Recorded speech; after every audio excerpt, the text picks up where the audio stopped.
महत्वाचा विषय पाणी पिऊन देतो. पाणी कुठे ठेवलं माझं?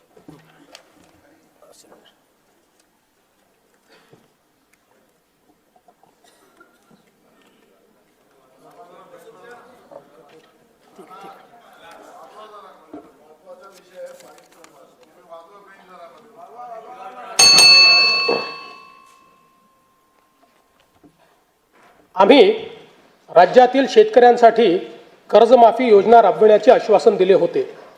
त्याकरिता समिती गठीत केली आहे. राज्यातील 30 सप्टेंबर 2025 रोजी पीक कर्ज थकीत असणाऱ्या पात्र शेतकऱ्यांना 2 लाख रुपयापर्यंत कर्जमाफी देणारी पुण्यश्लोक अहिल्यादेवी होळकर शेतकरी कर्जमाफी योजना मी आज जाहीर करीत आहे. नानाभाऊ,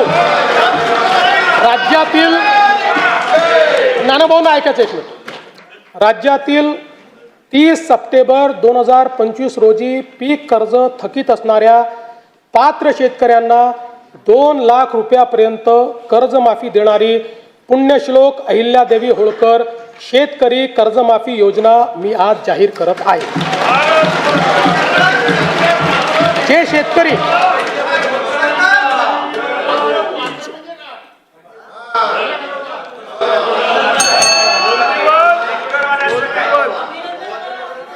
तुम्ही पण जाहीर केले तर पात्रच म्हटलं होतं, पात्रच म्हणावं लागतं, अपात्रांना देता येत नाही. ऐका पुढे, अजून संपलं नाहीये. अरे अजून संपलं नाही, थांबा रे बाबा. शांत बसा, शांत बसा. जे शेतकरी कर्ज घेऊन नियमित परतफेड करतात अशा शेतकऱ्यांना प्रोत्साहन देण्याच्या हेतूने नियमित कर्ज परतफेड केलेली असल्यास अशा पात्र शेतकऱ्यांना 50,000 रुपयापर्यंत प्रोत्साहनपर लाभ देण्यात येईल. कर्जमाफी तसेच प्रोत्साहनपर लाभ देण्याबरोबर कोकणाला हे जास्त महत्वाचं आहे, कारण कोकणातले लोक सगळे कर्ज परत करतात. कर्जमाफी तसेच प्रोत्साहनपर लाभ देण्याबरोबरच राज्यातील बँकिंग यंत्रणा सक्षम असावी यासाठी समितीच्या शिफारसीतील निकषानुसार निर्णय घेण्यात येईल. शेतकरी वारंवार कर्जबाजारी न होता त्याला कायमस्वरूपी कर्जमुक्त करण्याचा शासनाचा संकल्प असून याबाबत समितीच्या शिफारसी अनुसार दीर्घकालीन उपाययोजना करण्यात येत आहेत.